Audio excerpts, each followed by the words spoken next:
Bismillahirrahmanirrahim. Assalamualaikum warahmatullahi wabarakatuh. Selamat pagi anak-anakku kelas 5. Hari ini kita bertemu lagi dengan mata pelajaran IPA, Ilmu Pengetahuan Alam, dengan materi alat gerak. Kompetensi dasar menjelaskan alat gerak dan fungsinya pada hewan dan manusia, serta cara memelihara kesehatan alat gerak manusia. Tujuan pembelajaran kita hari ini adalah untuk mengetahui alat gerak dan fungsi pada hewan dan manusia, serta beberapa kelainan pada alat gerak dan cara menjaga kesehatan atau memelihara kesehatan alat gerak. Sebelum kita lanjut materi, kita kenalan dulu dengan organ gerak manusia dan hewan. Secara umum, gerak dapat diartikan berpindah tempat atau perubahan posisi sebagian atau seluruh bagian dari tubuh. Sistem gerak adalah kerjasama antara kedua alat gerak aktif dan pasif dalam melakukan pergerakan. Alat-alat gerak manusia dan hewan ada dua macam, yaitu alat gerak pasif berupa tulang dan alat gerak aktif berupa otot. Tulang disebut alat gerak pasif karena tulang tidak dapat bergerak dengan sendirinya tanpa alat gerak aktif yang mempengaruhinya. Otot disebut alat gerak aktif karena otot memiliki suatu senyawa kimia yang membuatnya dapat bergerak. Selanjutnya adalah alat gerak hewan. Yang pertama ada hewan serangga. Serangga memiliki 6 kaki.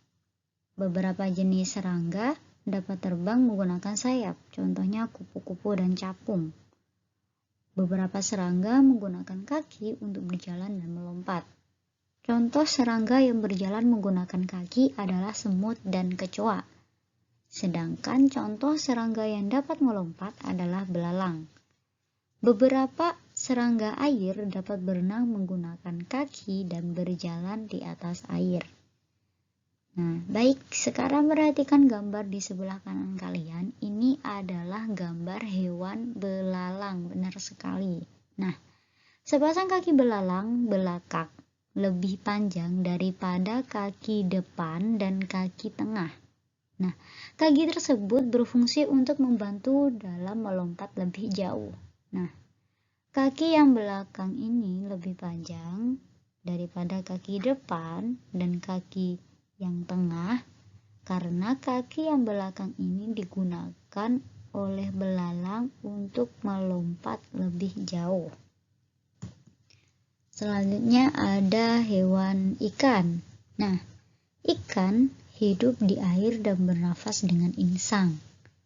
Ikan bergerak dengan sirip. Ikan mempunyai guratan sisi yang berfungsi untuk mengetahui tekanan air. Untuk memudahkan geraknya, tubuh ikan diselimuti oleh sisik yang berlendir. Nah, sisik yang berlendir ini yang membuat tubuh ikan itu licin. Perhatikan gambar di sebelah kanan kalian, ini adalah contoh hewan, gambar hewan ikan. Alat gerak pada ikan terdapat sirip punggung, kemudian sirip ekor, sirip belakang, sirip perut, dan sirip dada. Nah, sirip-sirip ini yang akan membantu si ikan hidup di air dan berenang di dalam air. Selanjutnya ada hewan amfibi. Amfibi adalah kelompok hewan yang bisa hidup di darat dan di air. Contoh amfibi yang sering kita temui adalah katak. Pada awal tahapannya, katak hidup di air dan disebut berudu. Berudu bergerak dengan cara berenang menggunakan ekor. Katak dewasa hidup di darat dan bergerak dengan cara melompat. Perhatikan gambar di sebelah kanan kalian, ini adalah gambar katak, benar sekali. Katak memiliki kaki belakang lebih panjang daripada kaki yang depan. Karena kaki yang belakang ini berfungsi membantu katak berenang dan melompat. Selanjutnya ada hewan reptilia. Beberapa jenis hewan reptil bergerak dengan melata. yaitu dengan menggunakan perut. Hewan melata menggunakan kemampuan otot perutnya untuk bergerak berpindah tempat. Contoh hewan melata adalah ular. Sedangkan contoh hewan melata lainnya seperti cecak, kura-kura, buaya, dan komodo bergerak dengan cara merayap atau merangkak. Perhatikan gambar di sebelah kanan kalian, ini adalah gambar hewan buaya. Nah, kaki buaya berfungsi untuk mendorong tubuhnya saat bergerak. Saat bergerak, perut buaya menempel pada tanah atau tempat berjalan. Selanjutnya ada hewan ular. Nah, ular ini bergerak dengan otot-otot perutnya dengan melata. Selanjutnya ada burung. Beberapa jenis burung menggunakan sayap untuk terbang. Struktur tulang burung berbeda dengan hewan darat. Struktur tulang sayap memiliki rongga sehingga lebih ringan dan memudahkan burung untuk terbang. Beberapa jenis burung tidak dapat terbang, misalnya penguin dan burung unta. Burung juga mempunyai kaki yang berfungsi untuk berjalan, hingga pada dahan atau mencengkeram mangsa. Perhatikan gambar di sebelah kanan kalian, ini adalah gambar burung elang. Nah, pada umumnya burung terbang dengan mengepak-ngepakkan sayapnya ke atas dan ke bawah. Ada pula yang hanya meluncur di udara dengan merentangkan sayapnya. Dan yang terakhir ada hewan mamalia. Mamalia adalah hewan yang memiliki rambut dan kelenjar susu. Alat gerak mamalia berupa sepasang tungkai depan dan sepasang tungkai belakang. Tungkai atau alat gerak mamalia dapat berupa 4 kaki, misalnya pada kuda, kambing, dan kucing. Beberapa jenis mamalia memiliki sepasang tungkai depan yang berfungsi tangan dan sepasang tungkai belakang yang berfungsi sebagai kaki. Contohnya monyet dan kera. Ada juga mamalia yang memiliki tungkai depannya termodifikasi menjadi sayap sehingga dapat terbang, misalnya kelelawar. Mamalia juga ada yang hidup di air, misalnya paus dan lumba-lumba. Alat gerak mamalia air berupa sirip dan ekor. Perhatikan gambar di sebelah kanan kalian, ini adalah gambar owa Jawa. Nah, owa Jawa memiliki tungkai depan yang berfungsi sebagai tangan dan tungkai belakang yang berfungsi sebagai kaki. Nah, ini ada gambar cetah. Cetah memiliki tungkai kaki belakang kiri yang lebih panjang daripada kaki depan. Hal itu untuk membantunya berlari lebih cepat. Sedangkan contoh mamalia yang terakhir adalah singa laut. Singa laut memiliki tungkai kaki seperti sirip yang berfungsi untuk membantu pergerakan saat berenang. Dari sini paham? Baik, kita lanjut. Selanjutnya adalah jenis hewan berdasarkan strukturnya. Ini dibagi menjadi 2, yaitu hewan vertebrata dan hewan avertebrata. Hewan vertebrata adalah jenis hewan yang memiliki tulang belakang. Ciri-ciri hewan vertebrata ini adalah memiliki atau mempunyai tulang belakang. Selain itu, hewan ini juga mempunyai otak yang berkembang sempurna serta alat pencernaan yang lengkap. Hewan yang termasuk dalam kelompok vertebrata ini dibagi menjadi beberapa jenis, yaitu ikan-ikanan, amfibi, reptil, burung, dan mamalia. Seperti beberapa contoh hewan yang sudah Bapak jelaskan sebelumnya. Selanjutnya ini ada hewan avertebrata. Hewan ini juga dikenal dengan hewan invertebrata atau hewan yang tidak memiliki tulang belakang. Contoh hewan yang termasuk dalam avertebrata adalah cacing, serangga, laba-laba, ubur-ubur, kalajengking, lipan, kepiting, udang, cumi-cumi, siput, dan sebagainya.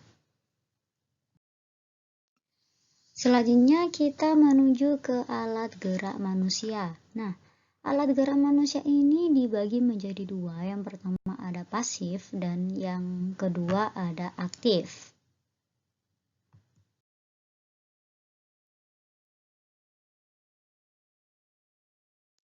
Nah, alat gerak manusia yang pasif yang pertama ada kerangka. Kita dapat bergerak karena tubuh kita memiliki sistem gerak. Sistem gerak tersusun dari tulang dan otot. Tulang-tulang pada tubuh membentuk rangka tubuh. Rangka manusia terbagi menjadi beberapa bagian, yaitu tulang tengkorak, tulang belakang, tulang anggota badan seperti rusuk, dada, dan bahu, kemudian tulang panggul, dan tulang anggota gerak. Baik, perhatikan di sebelah kanan kalian, gambar di sebelah kanan kalian. Ini adalah bagian-bagian rangka yang sudah dikelompokkan. Ini ada rangka kepala. Ini sampai sini, ini dinamakan rangka badan. Ini rangka anggota gerak atas, dan mulai dari sini sampai ujung sini, ini dinamakan anggota gerak bawah, rangka anggota gerak bawah. Nah, rangka kepala atau tengkorak itu terdiri dari tulang dahi, tulang baji, tulang pelipis, tulang hidung, tulang rahang atas, tulang rahang bawah, tulang pipi, tulang tengkorak belakang, tulang pelipis, dan tulang ubun-ubun. Sedangkan rangka anggota gerak di sebelah kanan dulu ini anggota gerak atas, yaitu tangan. Ini ada tulang lengan atas. Kemudian yang ini namanya tulang hasta, yang ini tulang pengumpil, ini tulang pergelangan tangan, sedangkan ini sampai sini dinamakan tulang telapak tangan, dan ini itu dinamakan tulang jari tangan. Sedangkan gambar di sebelah kiri ini adalah rangka anggota gerak bawah, yaitu kaki kita. Yang atas ini namanya tulang paha, ini namanya tulang tempurung lutut, yang kecil ini namanya tulang betis, sedangkan yang besar tulang kering. Dan yang terakhir di bawah ini ada tulang jari kaki. Selanjutnya ada rangka badan. Rangka badan ini dibagi menjadi tiga, yaitu tulang anggota badan, tulang panggul, dan tulang belakang. Tulang anggota badan ada tulang selangka, tulang hulu, tulang belikat, tulang dada, tulang taju pedang, kemudian ini tulang rusuk melayang 2 pasang di bawah, kemudian tulang rusuk pasu 3 pasang, kemudian ada tulang rusuk sejati sebanyak 7 pasang. Kemudian ada tulang panggul yang terdiri dari tulang pinggul, tulang duduk, dan tulang kemaluan. Sedangkan yang terakhir ada tulang belakang, yakni terdiri dari 7 ruas tulang leher, 12 ruas tulang punggung, 5 ruas tulang pinggang, 5 ruas tulang kelangkang, dan 4 ruas tulang ekor. Nah, selanjutnya ada fungsi rangka. Yang pertama, membentuk dan menegakkan tubuh. Yang kedua, tulang belakang menghasilkan sel darah merah dan sel darah putih. Yang ketiga, melindungi organ-organ penting seperti yang pertama, tengkorak. Tengkorak berfungsi melindungi otak, indera penglihatan, indera pendengaran, dan saluran pernafasan bagian atas. Kemudian tulang leher melindungi tenggorokan dan kerongkongan.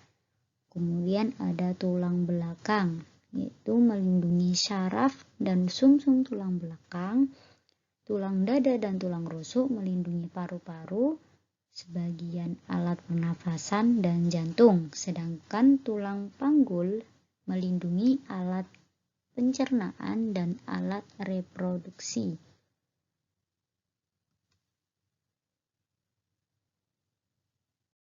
Baik, selanjutnya adalah bentuk dan jenis tulang manusia. Nah, bentuk dan jenis tulang manusia ini ada dua, yaitu yang pertama berdasarkan bentuknya. Berdasarkan bentuknya, tulang dibedakan menjadi tiga, yaitu ada tulang pipa, tulang pipih, dan tulang pendek. Sedangkan ini adalah jenis tulang tidak beraturan, di mana tulang yang tidak beraturan ini tidak berbentuk pipa, pipih, atau pendek. Nah, tulang pipa merupakan tulang yang berbentuk silinder dan berongga di bagian tengahnya. Contohnya adalah tulang paha, tulang kering, dan tulang betis. Tulang pipih merupakan tulang yang berbentuk pipih. Contohnya adalah tulang belikat. Kemudian ada tulang pendek. Tulang pendek merupakan tulang berukuran pendek. Contohnya adalah ruas pergelangan kaki. Dan yang terakhir ada tulang tidak beraturan. Ini merupakan tulang yang bentuknya tidak beraturan. Contohnya adalah tulang rahang. Selanjutnya, jenis tulang atau bentuk tulang berdasarkan zat penyusunnya. Ini dibedakan menjadi dua, ada tulang keras dan tulang rawan. Tulang keras merupakan tulang yang tersusun dari zat kapur seperti kalsium fosfat dan kalsium karbonat. Contohnya adalah tulang anggota gerak dan tulang belakang. Dan yang kedua ada tulang rawan. Nah, tulang rawan merupakan tulang yang bersifat lentur karena memiliki sedikit zat kapur. Contohnya adalah cuping hidung dan daun telinga. Tulang rawan ini bisa dibelok-belokkan tanpa patah ya, karena bentuknya lentur seperti daun telinga kita ini. Ini kan mau kita tekuk ke atas ke bawah, itu kan mau diputer tetap aman. Paham ya? Baik, kita next. Selanjutnya ada pergerakan manusia, yang keempat ada sendi. Rangka manusia merupakan alat gerak pasif karena hanya dapat digerakkan bila ada otot dan persendian. Tempat pertemuan antara beberapa buah tulang disebut sendi. Jadi sendi itu merupakan tempat pertemuan antara beberapa tulang. Jadi antara tulang sama tulang itu bisa jadi satu karena adanya sendi. Benar sekali. Nah, ada beberapa macam sendi, yaitu sendi peluru, sendi pelana, sendi geser, sendi engsel, dan sendi putar. Perhatikan gambar di sebelah kanan kalian. Ini yang atas ada sendi peluru. Tempat pertemuan tulang berbentuk bola dan tulang berbentuk mangkuk. Sendi ini dapat bergerak ke semua arah seperti antara tulang panggul dan tulang paha. Tulang panggul dan tulang paha. Nah, biasanya kaki kita yang sebelah sini nih bisa kita angkat ke atas, ke samping, ke belakang. Nah, karena di sini itu ada yang namanya sendi peluru. Benar sekali. Selanjutnya ada sendi pelana. Contoh terdapat di antara tulang telapak tangan dan tulang ibu jari. Jadi antara tulang telapak tangan dan tulang ibu jari, jempolan. Benar sekali. Sendi ini dapat digerakkan ke dua arah. 1, 2. Selanjutnya ada sendi geser. Terdapat di antara tulang-tulang pergelangan kaki. Gerakan sendi ini terbatas, yaitu hanya dapat digeser. Digeser ya, digeser, bukan diputar. Selanjutnya ada sendi engsel. Contohnya pertemuan antara tulang lengan atas dan tulang hasta. Lengan atas dan tulang hasta. Sendi ini hanya dapat digerakkan ke satu arah saja. Hanya bisa ke atas saja. Kemudian yang terakhir ada sendi putar. Contohnya pertemuan tulang leher dan tulang tengkorak. Ini ya, tulang leher dan tulang tengkorak. Sendi ini dapat digerakkan memutar. Dengan adanya sendi ini kita bisa menoleh ke kanan, kiri, seperti itu. Next. Selanjutnya alat gerak manusia aktif. Yang pertama, otot. Otot adalah jaringan yang ada di dalam tubuh manusia, berupa alat gerak aktif yang bergerak yang menggerakkan tulang sehingga menyebabkan suatu organisme atau individu dapat bergerak. Otot bekerja dengan cara berkontraksi dan berelaksasi. Kemudian fungsi otot yang pertama menjalankan dan melaksanakan kerja. Contohnya berjalan, mengangkat, dan memegang. Yang kedua, menggerakkan jantung. Dan yang ketiga, mengalirkan darah yang terdiri atas zat-zat yaitu nutrisi, oksigen, dan lain-lain. Macam-macam otot manusia. Yang pertama ada otot polos. Otot polos adalah otot yang bekerja tanpa kesadaran kita yang dipengaruhi oleh sistem saraf tak sadar atau saraf otonom. Otot polos dibentuk oleh sel-sel yang berbentuk gelondong, di mana kedua ujungnya runcing dan mempunyai satu inti sel. Jadi otot polos ini itu bekerja tanpa kesadaran kita, tanpa perintah dari otak, dan tanpa kita sadari. Ciri-cirinya yang pertama, waktu kontraksi antara 3-180 detik. 2. Bentuk dari otot polos adalah gelondong. 3. Terletak pada organ dalam. 4. Memiliki satu inti sel yang berada di tengah. 5. Pergerakannya dari otot polos lambat dan mudah lelah. 6. Dipengaruhi oleh saraf otonom. Dan yang terakhir, otot polos biasanya berada pada bagian usus, saluran peredaran darah, dan otot di saluran kemih. Jadi, otot polos ini bekerja tanpa kesadaran kita, tanpa ada perintah dari otak, tanpa kita sadari. Nah, otot ini berada di bagian usus, saluran peredaran darah, dan otot di saluran kemih. Seperti ini. Dan sifat dari otot polos ini adalah mudah lelah. Jadi biasanya kita lapar, kemudian kita tiba-tiba kenyang. Karena lambung kita sudah penuh. Nah, ini nih. Karena otot polos itu mudah lelah. Seperti itu. Ini bentuk dari otot polos. Berbentuk gelondong dan ujungnya runcing. Memiliki inti sel satu, yakni di tengah. Oke, paham ya? Yang kedua ada otot lurik. Otot lurik adalah otot yang menempel pada rangka tubuh manusia yang digunakan dalam pergerakan. Otot lurik adalah otot yang bekerja di bawah kesadaran. Otot lurik juga dinamakan otot rangka. Mengapa? Karena menempel pada rangka. Dinamakan otot lurik karena adanya sisi gelap dan terang yang berselang-selang. Nah, jadi perbedaan antara otot lurik dan otot polos, kalau otot polos itu bekerja tanpa kesadaran kita, tanpa kesadaran manusia, atau tanpa perintah dari otak. Sedangkan otot lurik sebaliknya. Otot lurik itu bekerja di bawah kesadaran, jadi perintah dari otak dan kita sadari gerakannya seperti itu. Ciri-ciri yang pertama, bentuk silindris dengan garis gelap terang. 2. Melekat pada rangka.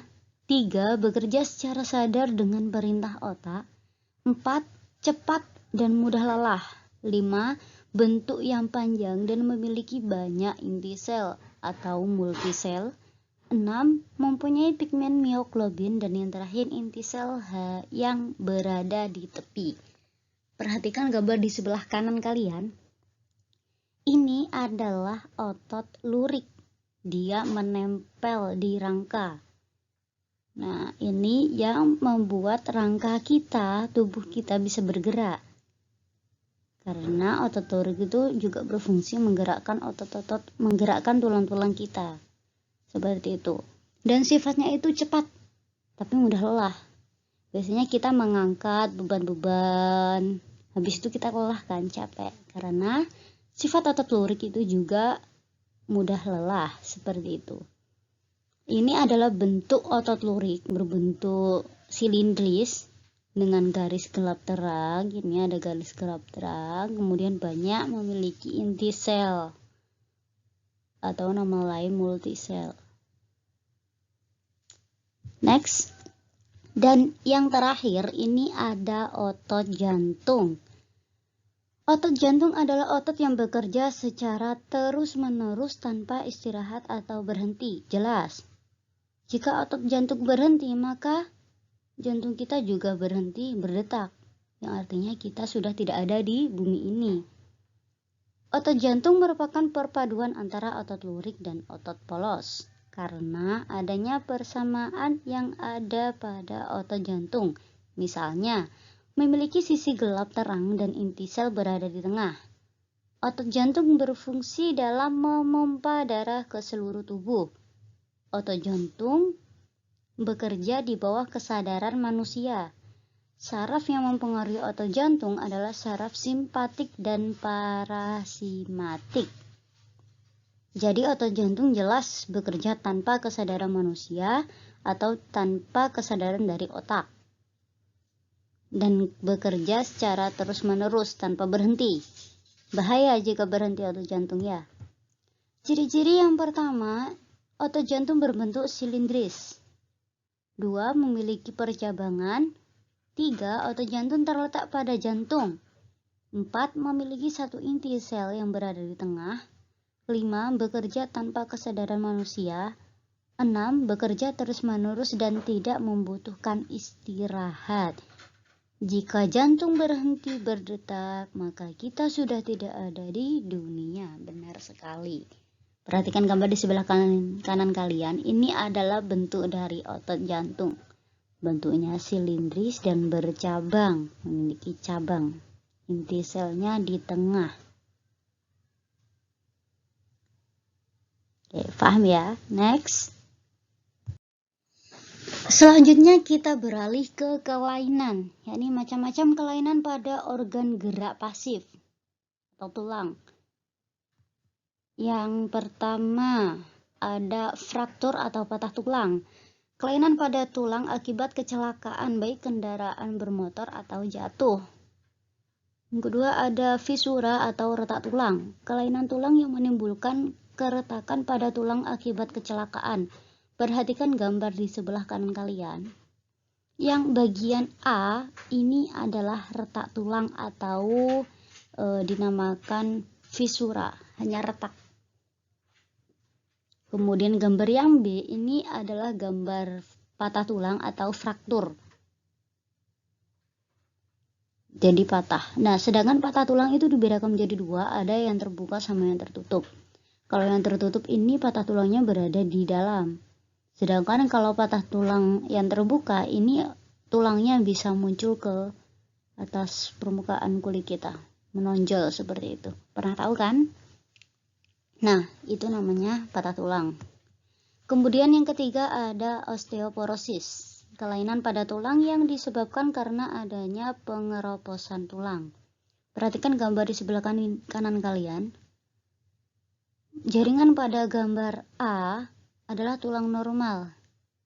Tulang normal kita itu seperti ini. Rapi, tersusun kayak gini. Sedangkan tulang B ini osteoporosis. Pengeroposan tulang. Ini bentuk tulang di dalam tulang seperti ini.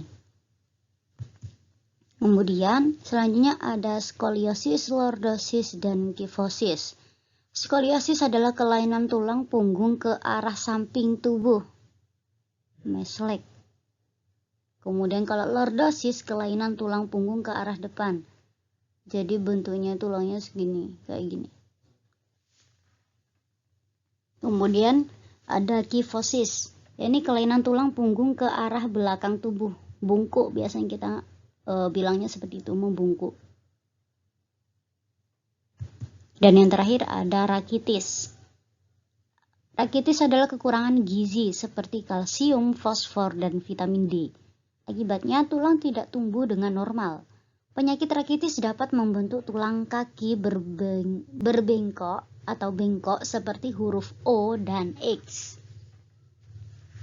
Perhatikan gambar A ini adalah kaki normal. Kaki normal bentuknya seperti ini. Kemudian gambar B ini adalah bentuk kaki yang memiliki kelainan huruf O. Jadi kayak gini. Dia nggak bisa seperti ini. Dan C ini adalah bentuk kaki yang memiliki kelainan huruf X. Nah, paham ya? Next, kita menuju ke kelainan, gangguan atau penyakit pada otot manusia. Ini ada di buku Siswa Tema 1 Revisi 2017 kelas 5 halaman 171. Yang pertama ada hipertrofi. Hipertrofi merupakan kelainan otot yang membesar dan menjadi lebih kuat karena sel otot diberikan kegiatan atau aktivitas yang terus-menerus secara berlebihan. Nge-gym yang membuat kita kotot. Nah, biasanya itu tubuh kita menjadi kotak-kotak-kotak kayak gitu. Kemudian ada atrofi, kelainan otot yang mengecil, lemah, fungsi otot yang menurun. Hal ini disebabkan adanya penyakit polimielitis yang dapat merusakkan sel saraf pada otot. Jadi biasanya atrofi ini penyakitnya itu tubuh kita kayak semacam kehilangan daging, jadi tinggal tulangnya saja, lemas, kita sulit untuk berjalan. Kemudian ada stiff atau kaku leher, kelainan otot karena adanya peredangan otot trapesius leher akibat gerakan yang menghentak secara tiba-tiba atau salah gerak. Nah, biasanya ini kita salah posisi tidur juga dapat mempengaruhi kaku leher juga. Kemudian yang terakhir ada tetanus. Ini kelainan otot yang disebabkan adanya infeksi bakteri Clostridium tetani. Tetanus menyebabkan otot menjadi kejang-kejang dan bisa berujung kematian juga. Biasanya tetanus itu berada ketika kita menginjak paku kayak gitu. Jadi ini benar-benar harus kita hindari ya. Nah, selanjutnya ada cara mencegah terjadinya kelainan pada organ gerak. Yang pertama, untuk menghindari kelainan pada kaki X yang merupakan bawaan sejak lahir. Jadi ada penyakit kaki X atau O itu bawaan dari ibunya, bawaan dari lahir. Nah, ibu hamil dianjurkan untuk memperbanyak mengkonsumsi sayuran dan minuman susu berkalsium. Kemudian yang kedua, agar terhindar dari artritis, sebaiknya selalu menjaga metabolisme asam urat dalam tubuh dengan membatasi makanan yang dapat memicu meningkatnya asam urat. Biasanya orang yang sudah mulai tua-tua akan mengalami penyakit ini ya, asam urat. Kemudian yang ketiga, agar terhindar dari kelainan skoliosis, lordosis, dan kifosis. Tulang yang membentuk bengkok ke samping, tulang yang menjorok ke depan, dan membungkuk. Sebaiknya melakukan olahraga secara teratur dan menghindari kebiasaan sikap tubuh yang salah. Misalnya, dengan menerapkan posisi duduk yang benar, menyangga tulang belakang dalam keadaan lurus saat tidur. Kemudian yang keempat, agar terhindar dari osteoporosis atau pengeroposan tulang, dianjurkan untuk mengkonsumsi makanan dan minuman yang banyak mengandung kalsium dan diimbangi dengan olahraga yang teratur. Nah, makanya olahraga itu sangat penting sekali karena untuk menjaga tubuh kita. Dan yang terakhir, agar terhindar dari rakitis, dianjurkan untuk banyak mengkonsumsi telur, susu, dan minyak ikan, serta berjemur di pagi hari. Nah, terima kasih. Sekian pembelajaran kita hari ini. Hari ini kita belajar tentang sistem gerak atau organ gerak pada manusia dan hewan. Secara umum dibedakan menjadi dua, ada pasif dan aktif. Ya, pasif itu berupa tulang, sedangkan aktif berupa otot. Silahkan setelah ini seperti biasa kalian harus membuat mind map dan menulis ulang kembali materi yang ada di video kali ini. Sekian dari Bufa, ada kurang lebihnya Bufa minta maaf. Wassalamualaikum warahmatullahi wabarakatuh. Ingat, tetap jaga kesehatan, kurangi aktivitas dulu di luar dan jaga kesehatan.